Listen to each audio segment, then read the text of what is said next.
You've got courage to lead. Courage to lead. Be brave and be bold. Whoa. Let it roar. Welcome to the Courage to Leap and Lead podcast, where each of our guests share the stories of courage that helped them become powerful leaders. Before we start today's show, please remember to visit 𝗏𝗢𝗄𝑟𝑔E-consulting.com, where you can find all the episodes and other excellent resources, all at 𝗏𝗢𝗄𝑟𝑔E-consulting.com. Now here's your host, leadership courage coach, 𝗵𝗵𝗹𝗍𝗏. Jennifer, welcome back. Audience, I am talking to my friend, my new friend, Jennifer, who is a powerhouse. And we're talking about now, how do you deal with fear so that it doesn't stop you, but propels you to go forward? And Jennifer was just talking about some new experiences that she has and how the fear doesn't stop her. This to me is amazing. So Jennifer, when you, I don't even think you become fearful from the way you say things. Well, let me, I feel like, because I feel it's important to share a story about a fearful moment that I had that actually the fear propelled me to do what I am doing now. It was the summer of 2017. I was 2 years into researching my book. I had not yet decided to pursue a business. I was still interviewing to be a CMO, as Chief Marketing Officer. And I thought at the time, I was just gonna research the book, get the book done, and then publish it and see what happened. That's really, now when I think about it, that sounds very naive, but that's how I was looking at it. And during that summer, I thought I had breast cancer. I had gone in for a mammogram and they were seeing something and I had to keep going in for tests. And the fear that I had at that moment was, oh my gosh, if this is cancerous, and this turns into something more, the first thought that I had was I will be very disappointed in myself that I didn't achieve more, because I'd had CEOs asking me at the time when I was interviewing them for the book, well, what are you doing besides the book? And I kept saying, very cheekily, well, do you know how hard it is to write a book? Like I was just writing the book. I didn't have a big plan at the time. Mm-hmm.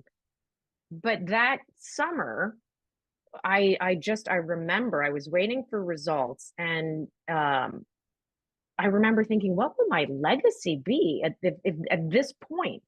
And I was very proud at the time. So don't get me wrong, I'd worked very hard to get to a CMO level.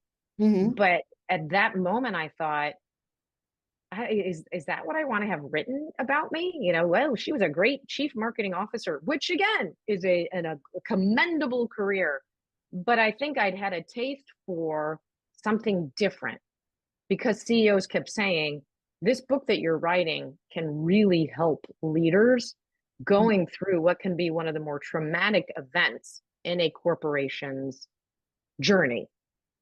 Trying to bring companies together, it is never easy. There is never an easy way, and everyone is different. So that question that kept coming up with CEOs, plus the breast cancer scare, the fear of thinking I wouldn't have done more with my life, propelled me to pivot in a dramatic way. I mean, I gave up a corporate career to start.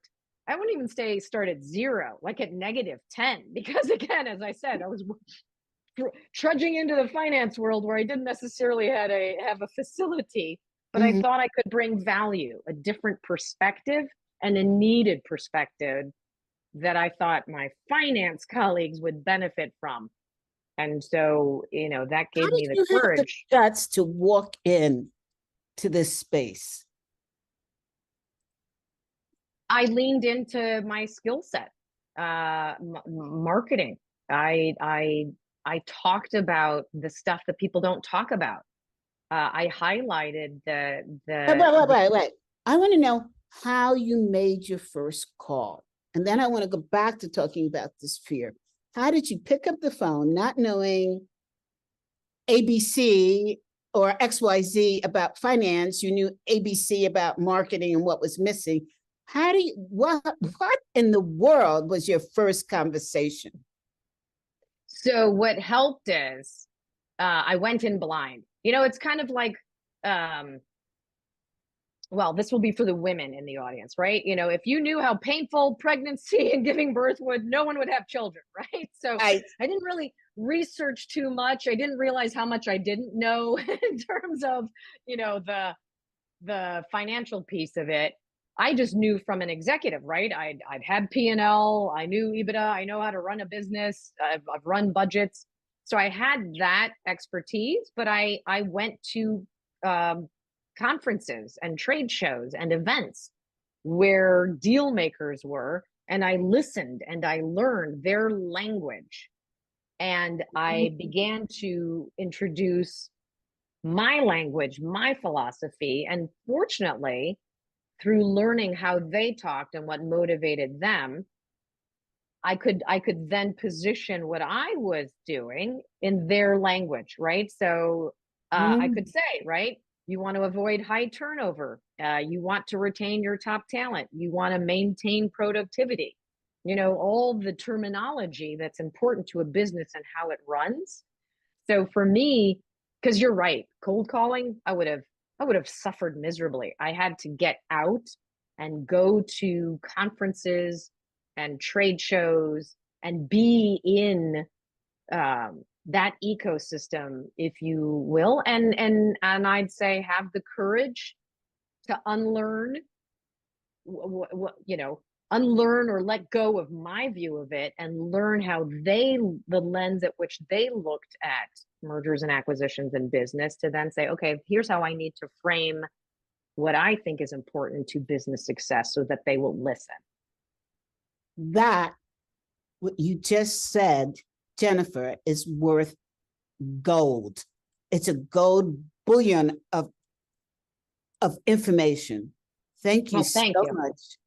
Again, wow. CB, we're both speaking the same language. This comes from a lot of not doing it right the first time.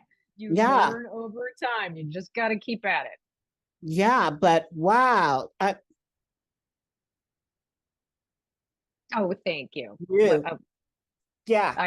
I feel like you're building me up. Let's talk 3 hours. I could use that. Okay, so skipping back to dealing with breast cancer and then having the nerve and the audacity to quit your job while you're going through this and walk into something new. What the heck? Here's where I give a lot of credit to my husband, who, by the way, and this is for both men and women, I wrote a post about this once.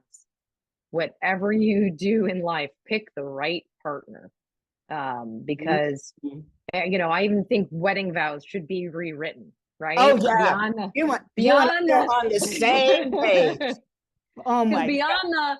To have and hold through sickness and in health, I think the wedding vows should include, you know, through layoffs and lateral moves, from relocations to demotions, right? That would be a better picture of what your partnership will go through in life's journey.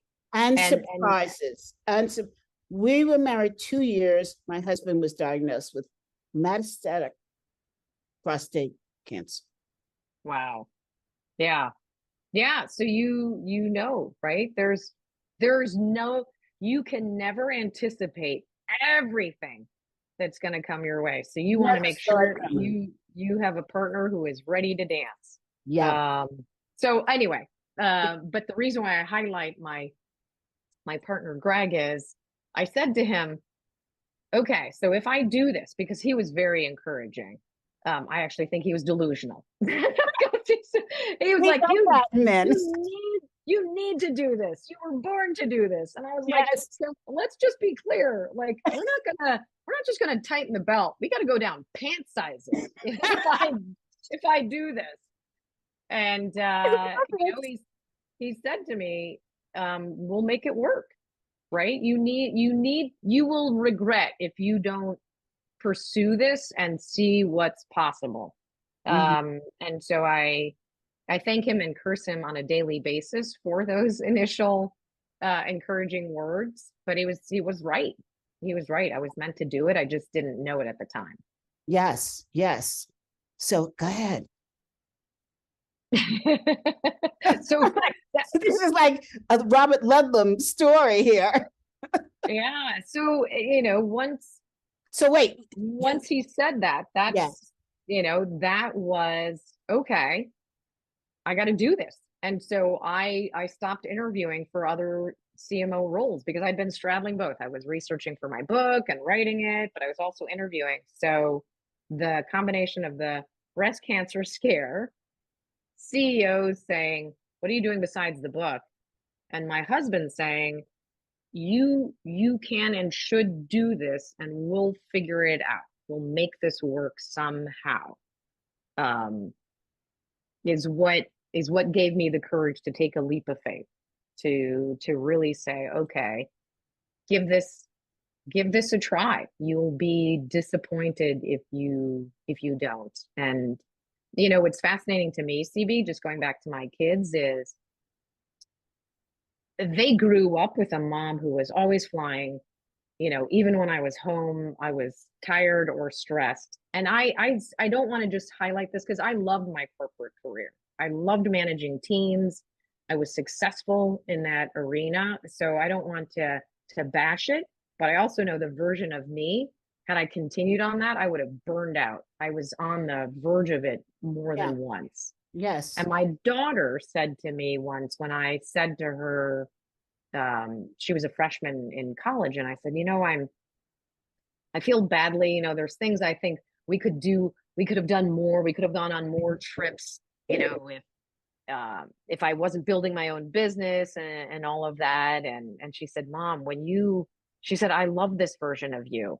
It's inspiring for me to see that you can do it at any stage. And, that really, it hadn't dawned on me that I would be more of a role model for her in this version of me than in the earlier version where I'd hit the corporate ladder and I was moving up. I thought that was a really inspiring version, but the version of me that pivoted is what has inspired her more. And it was wonderful to hear because I didn't know that.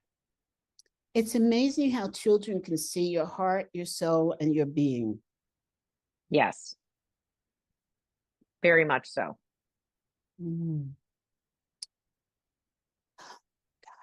Okay. So I don't even know what to say next because you've given us so much richness. How much time did it take for you to be successful? I'm still on that path. And Howard, going back to Howard, who you've mentioned before, Howard, I think, does a great job of reminding us we need to reframe what success looks like. If we let society frame what success looks like, then we're always going to think it's wealth and fame and all the trappings that come with that. And he has reframed for me.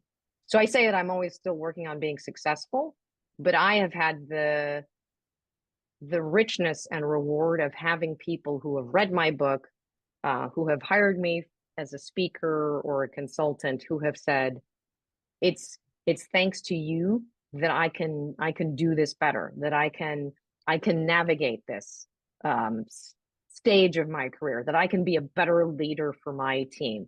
I had a man who wrote me a review that said, reading my book saved his marriage because his wife was working at a financial services company and they had been acquired.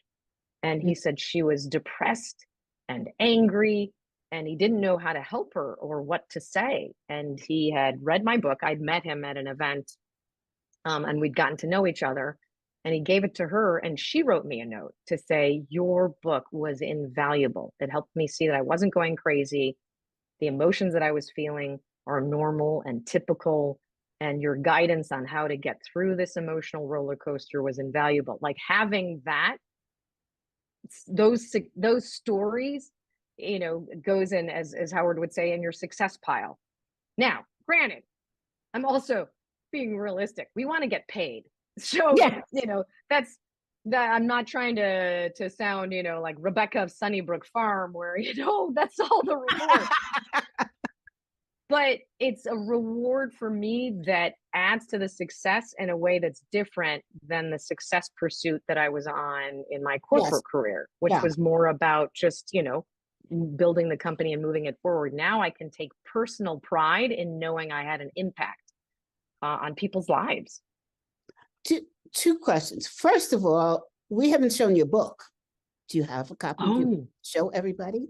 I typically do. Hold on one moment, CB. You caught me at a moment where I don't. It's in a bag in the other room. We'll have to No, show, you have to go get it. That's your penance. Go get it. We'll wait. Okay. Hold one moment, everyone. Okay. Audience, this is just an amazing interview. I hope you see part one so that you can continue to appreciate what an amazing woman Jennifer is, and the information she's sharing with us now, I'm going to use. So I hope that you use it also, because fear is one devilish animal that stops us from moving forward. And Jennifer has just brought so much information in terms of how do you handle it, and not only handle it and survive, but how do you turn that into success? So now we want to see what her book looks like. Yes. So this is the cover. I love it. Yes. Our mutual friend Dory Clark wrote my foreword, for which I will forever be grateful. She brings such an intelligent view on such a variety of things, and so her foreword, I'm just grateful for. What I can say, CB, you know, you asked me earlier, like, how did you do it differently? How did you break into finance? So my book is illustrated. One of the sections I talk about the personalities, right? How people show up in a merger and acquisition. Yes. So I have some characters like, here's the former rock star, right? So I'll talk a little bit about just this character so people can understand. It's not just M&A, it's about what happens to people when the metrics for success change. They change dramatically in a merger and acquisition. You can have someone who was a rock star, right? Maybe they were the top salesperson, or they could have been a great marketing executive, or your chief technology officer, or they could have been an up-and-comer, right? Somebody who had the ear of the CEO. But after an acquisition or a merger or any business transformation, the metrics for success change. That's the business is going through a transformation. And so oftentimes that rock star can struggle because what made them successful isn't going to make them successful moving forward. So the thing that I wanted to bring to the discussion around mergers and acquisitions and business transformation is the people piece, how people behave, what drives those behaviors, how to anticipate them and be better leaders for people who are struggling with the change. And so the former rock star is just one example. So I have 10 different caricatures in here. The stages of grief. You know, I talked earlier about the woman who had all these emotions and didn't understand why. So I talk about the stages of grief, and I talk about it through the lens of a bad breakup. And, you know, how you feel, like first you deny it. No. I'm not breaking up with you. You're breaking up with me, right? You deny that this is happening. Yes. And then you get angry, and then you're bargaining, no, let's get back together, and then you're depressed, and then finally you just kind of accept it, right? So when I talk about it through the lens of that kind of journey, I make this part of my speaking. I say, okay, so what helped me through really bad breakups? Music.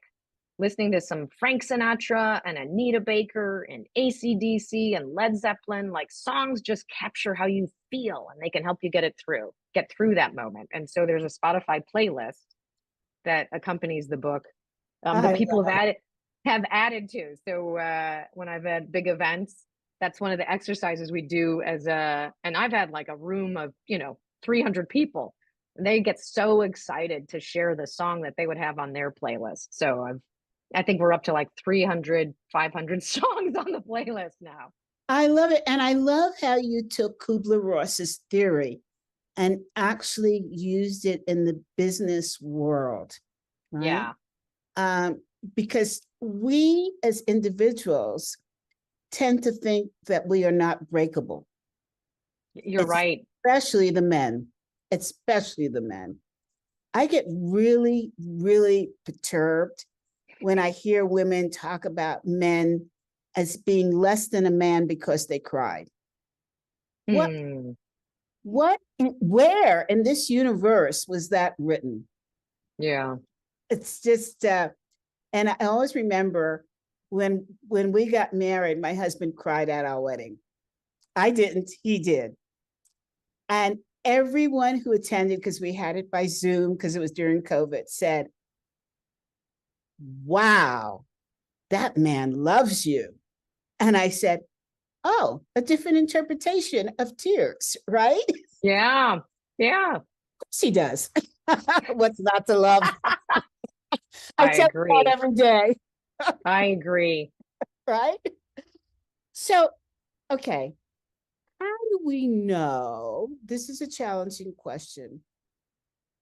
How do we know that we are in a moment, and I put a moment there purposely, of fear versus a moment of lack of knowledge stopping us? How do we know when fear is the elephant in the room? It's a good question, C, because I don't know if we do know. I'm even thinking about the times where I have been fearful. I described to you the situation I had where I didn't know what the diagnosis was. So I didn't have the knowledge, is this cancerous? Is this not? And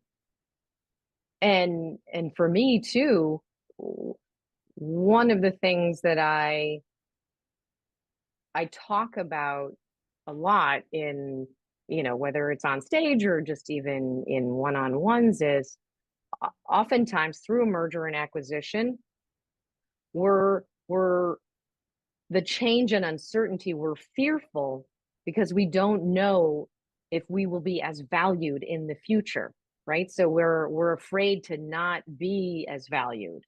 And so we can resist that. We can stay in denial. And so for me, the fear and lack of knowledge go hand in hand. And I think for me, it was just embracing the reality that we will never always have all of the knowledge that we want to make a decision or to move forward, but that's okay. That's why my TEDx talk was called Embrace Uncertainty.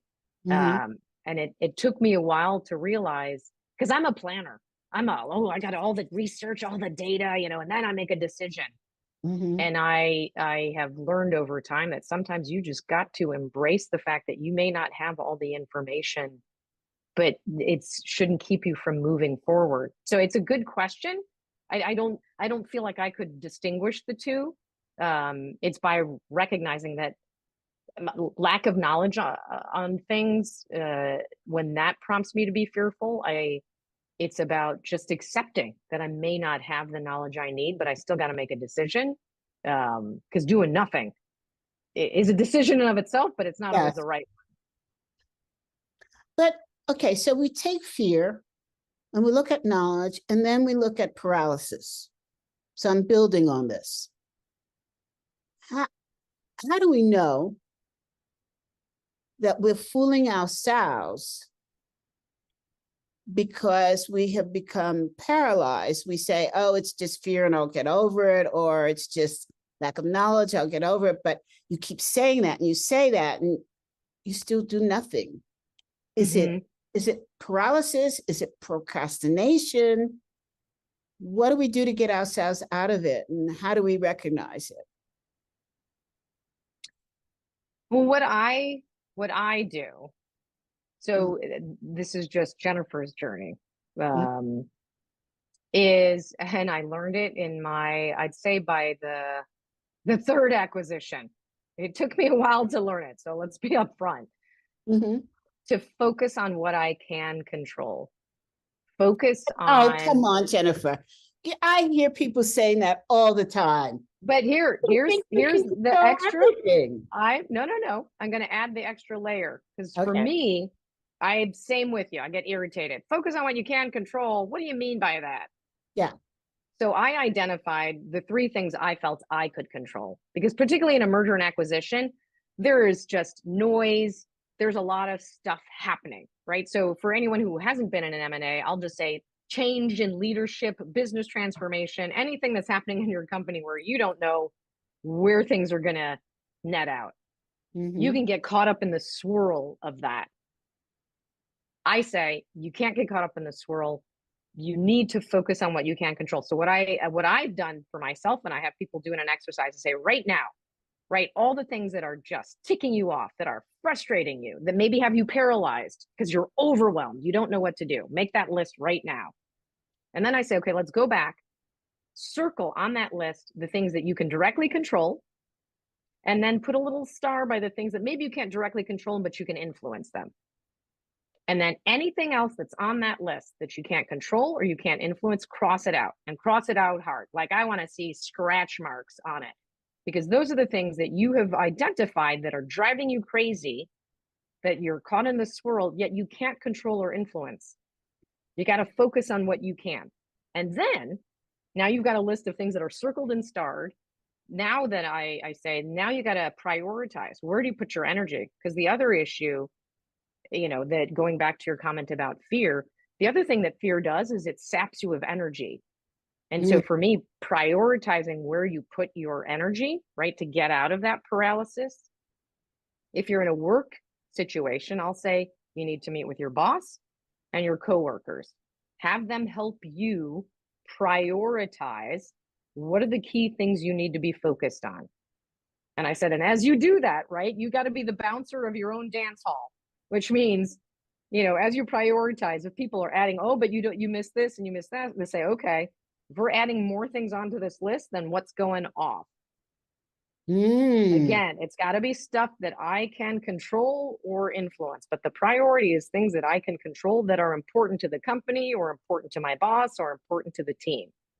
Because I feel like that's the other missing link of, how do I focus on what I can control? Well, what does that look like? First, you gotta have a list what those priorities are and be smart about that, because people who are important to your future and your company have weighed in on what that priority list should look like.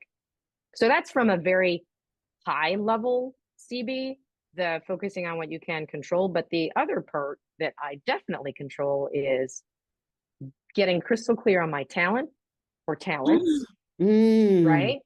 Being very clear about where I put my effort. So that goes back to having people help prioritize your list for you, so you aren't expending energy that's not important to the company or your team or your boss. And then your attitude.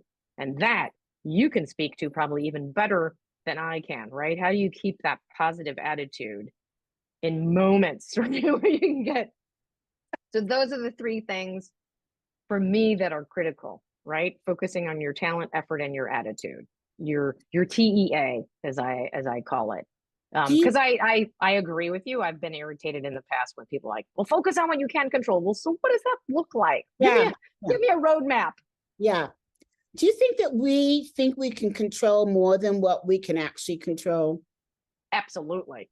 I was guilty of that for sure. I thought I couldn't control my work environment. The first merger, first acquisition I went through, that's what opened my eyes to the fact that, oh, there was so much that I cannot control. Work harder and it'll go away. Yep. Nope. That is not a solution. Mm-hmm. I had to learn to let go of thinking I could control things that were absolutely out of my control, which is why that exercise that I just went through, I love that. It was my lesson learned, because I had so much stuff that was irritating me and causing me anger and frankly, just wearing me out. I was exhausted because I was trying to control things that were not in my control. Jennifer, I wish I knew you when my company that I was working through went through that. I was with General Foods. Okay. Kraft bought it. Yeah. And that was an absolute disaster for everyone. I mean, you walked through the halls of General Foods and it was like walking through a morgue. Yep. It's unfortunate. And that's what I'm trying to change. It was, General Foods was a mammoth. Mm-hmm. They own 90% of the shelf space in any grocery store. People didn't realize all the brands that were under. And for Kraft and Philip Morris to come in, first it was Philip Morris, a cigarette company, we totally lost it. So it's not only just the M&A, it's who's buying you. Mm-hmm. You know, what are their moral standards? And I remember when I was looking for a job, I was offered a position, this is funny, by both Philip Morris and Kraft. And I said, I will never work for a cigarette company. So I went with General Foods.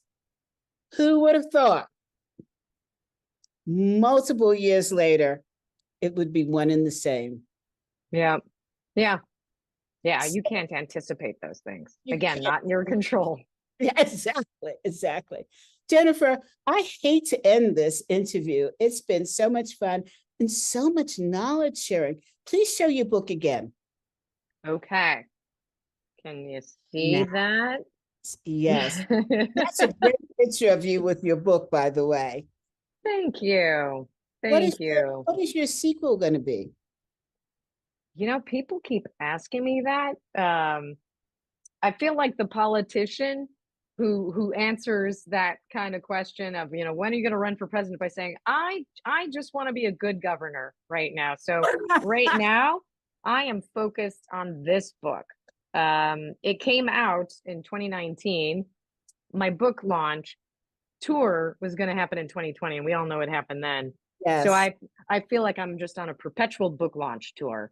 I guess the good and the bad is that M&A continues to be huge globally. I think this year will probably be about $3 trillion worth of deals done. Wow. And the success rate hasn't improved. So there's a lot of opportunity for me to help in that regard. So, and looking forward to teaching it differently with the program that I'm working on with Thunderbird. So I have a new title for you. Chief People Officer of Mergers and Acquisitions. Well, here's what'll make you laugh. My title is Founder and Chief Humanity Officer. I love that even better. I love that even better. Yeah, my husband gave that to me. See, he's really a good husband. What does he do? He's a lawyer. But he's a good lawyer. He's a nice lawyer. One of the good guys. What is his specialty? Oh, well, litigation. I